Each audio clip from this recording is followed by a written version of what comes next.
Olá pessoal, então voltando aqui aos comentários da nossa questão 2, vamos para a letra B. A gente já acabou de ver no vídeo passado que a letra A estava correta, né? Letra B. Alterações na taxa de juros não alteram o consumo no período 1. Pessoal, olha só a equação que o enunciado da questão deu, essa equação aqui. Se alterar a taxa de juros, o valor de R, vai alterar o valor do consumo no período 1? Claro que vai, né? Porque é o que a matemática diz. Se alterar o valor de R, você vai alterar o valor disso aqui, vai alterar o valor disso aqui, e logicamente vai alterar o valor do consumo no período 1, tá? É uma mera observação matemática, nem precisa saber economia para responder essa aí. Então a letra B tá errada, né? Porque altera o consumo no período 1, tá? Então letra B está errada. Letra C. Se o consumidor depara com uma curva de indiferença intertemporal com concavidade voltada para cima, as restrições de crédito podem piorar o seu bem-estar. Eu vou pular essa letra C, depois eu explico ela, tá? Vou explicar a D e a E ainda, mas saibam que ela está certa, tá? Letra D. A equação apresentada é conhecida como restrição orçamentária intertemporal do consumidor em um modelo de 2 períodos, exatamente. Letra E. Desde que exista um sistema eficiente de poupança e crédito, o consumidor pode consumir mais no primeiro período do que a sua renda permite. Correto, né? O consumidor pode ter um consumo no primeiro período maior do que a renda no primeiro período, tá? Nada impede que isso aconteça. Só que aí, nesse caso, ele vai ser devedor no primeiro período.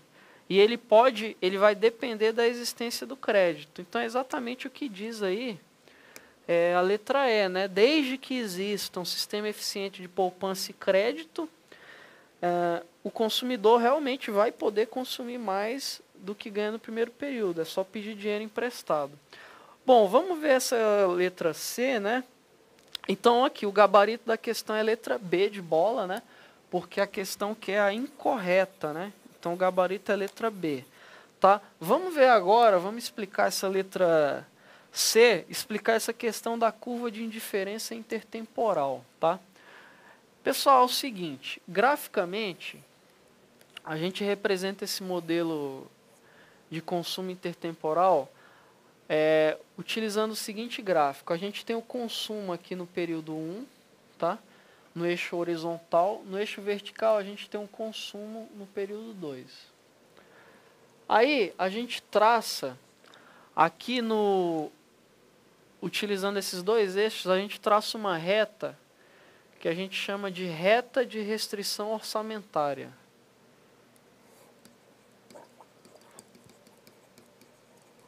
Reta de restrição orçamentária.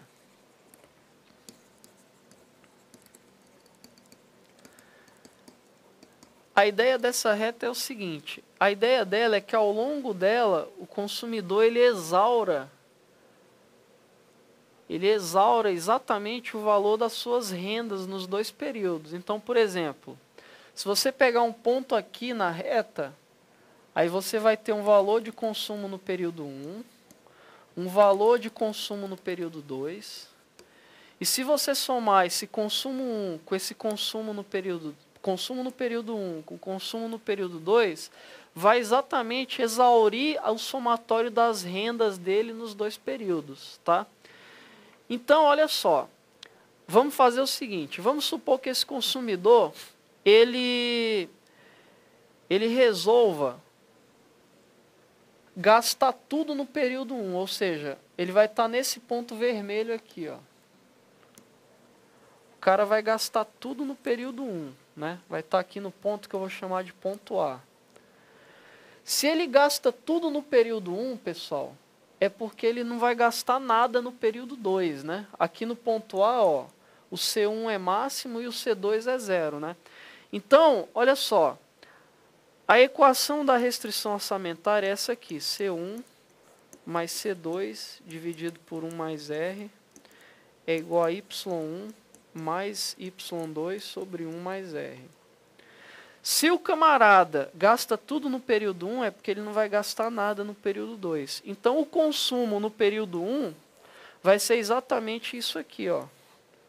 Então, nesse ponto A, a gente vai ter esse valor aqui, ó. Y1 mais Y2 sobre 1 mais R, tá? Agora, se ele poupar tudo no período 1, ou seja, não gastar nada no período 1 e resolver gastar tudo no período 2, a gente vai estar aqui nesse ponto B. Tá? Nesse ponto B, a gente vai ter a seguinte situação. Vamos pegar aqui de novo a equação da restrição orçamentária. Você tem C1 mais C2 sobre 1 mais R, que é igual a Y1 mais Y2 sobre 1 mais R. Se o camarada não gastar nada no período 1, olha o que vai acontecer. Ele vai gastar tudo no período 2, né?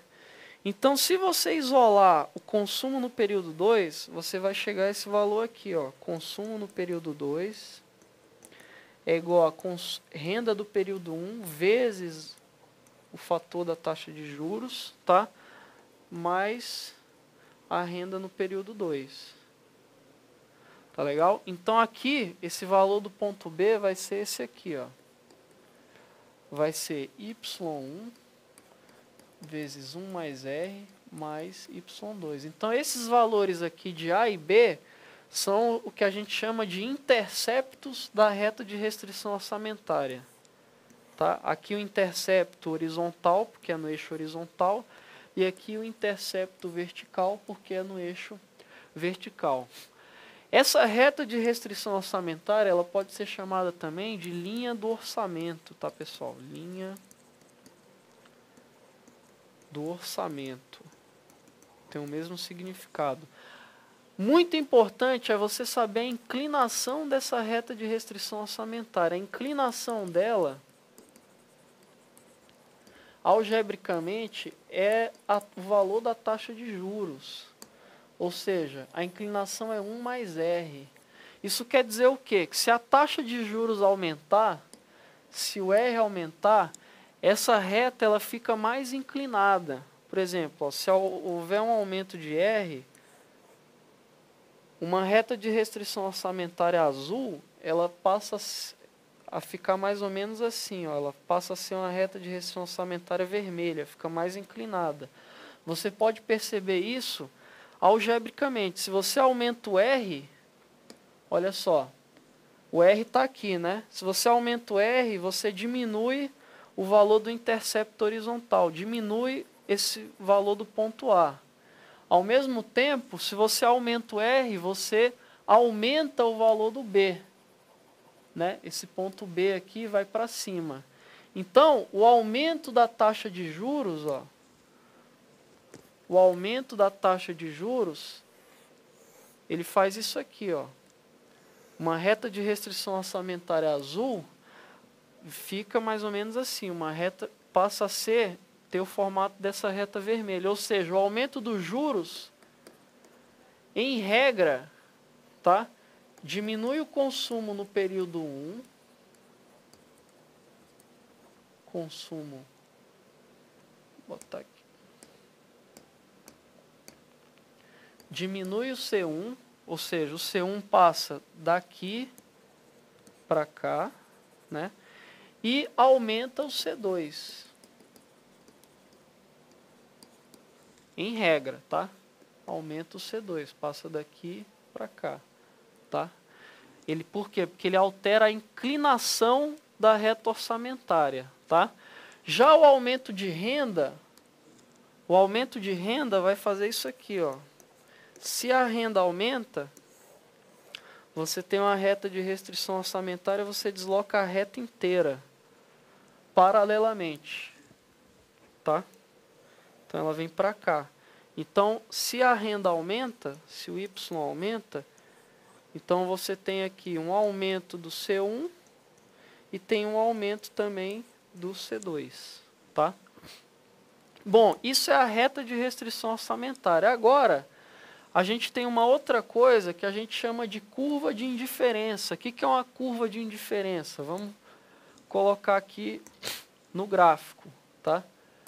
A curva de indiferença, pessoal, é o seguinte, a gente utiliza o mesmo gráfico, aqui consumo no período 2, aqui consumo no período 1, e é uma curva convexa, tá? Convexidade voltada para a origem do gráfico e concavidade voltada para cima. Então a concavidade é esse buraco aqui, ó, tá? Concavidade voltada para cima.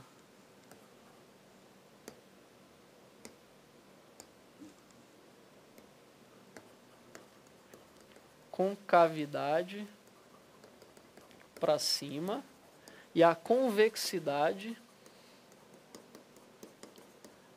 para baixo. A regra é falar que a curva é convexa, tá? Essa é a regra. Então a curva de indiferença, a ideia é a seguinte, é uma curva, ao longo dela, os pontos, as cestas de consumo ao longo dela, por exemplo, esse ponto aqui mostra que o consumidor consumiu esse nível de consumo no período 1 e esse nível de consumo no período 2, tá? Esse ponto aqui, ó, que eu fiz mais ou menos no meio da curva, mostra que o consumidor ele alterou um pouco. Ó, ele consumiu um pouco mais no período 1, chamado de selinha 1, e consumiu um pouco menos no período 2. Tá? Esse ponto aqui embaixo, ó, mostra que esse consumidor, nessa situação, ele escolheu consumir bastante no período 1 e consumir pouco no período 2. O que a curva de indiferença mostra? Ela diz o seguinte para a gente, aqui eu vou chamar de cesta de consumo A, cesta B e cesta C. Tá? Ela mostra que qualquer combinação de consumos ao longo da curva de indiferença vai levar o consumidor, vai levar o trabalhador ao mesmo grau de felicidade, ao mesmo grau de satisfação, ao mesmo grau de utilidade. Tá? Então, se o consumidor, nessa cesta A, consumindo pouco no período 1 e muito no período 2, e nessa cesta C, consumindo muito no período 1 e pouco no período 2, o consumidor tem o mesmo nível de utilidade, porque essas duas cestas estão na mesma curva de indiferença. Tá? Então, o conceito de curva de indiferença é esse, ó. Curva de indiferença.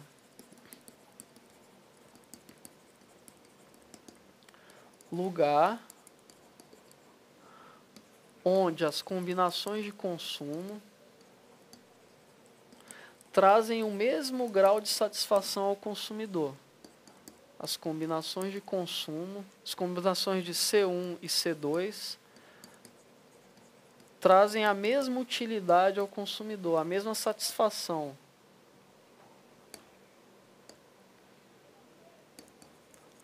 Trazem a mesma utilidade para o consumidor.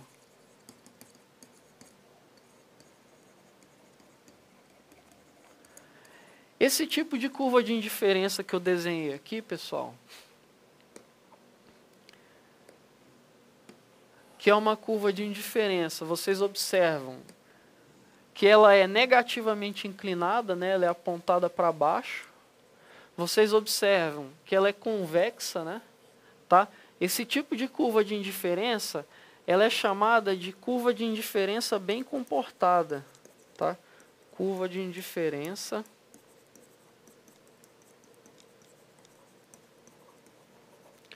bem comportada.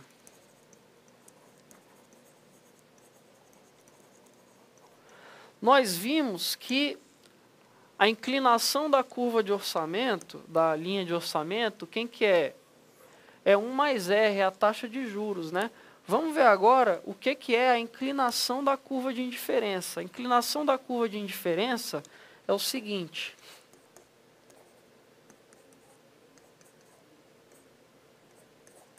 Inclinação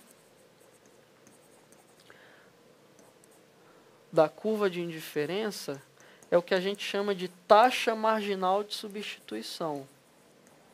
Tá? Taxa marginal de substituição. Por que que tem esse nome? Pelo seguinte, ó. Aqui você está no ponto A, por exemplo. Bom, antes vou começar a explicar isso só na próxima aula, para a gente não se alongar muito por aqui. Então vou encerrar, pessoal. Na próxima aula a gente continua com a explicação da curva de indiferença. Tá legal? Um abraço, até lá.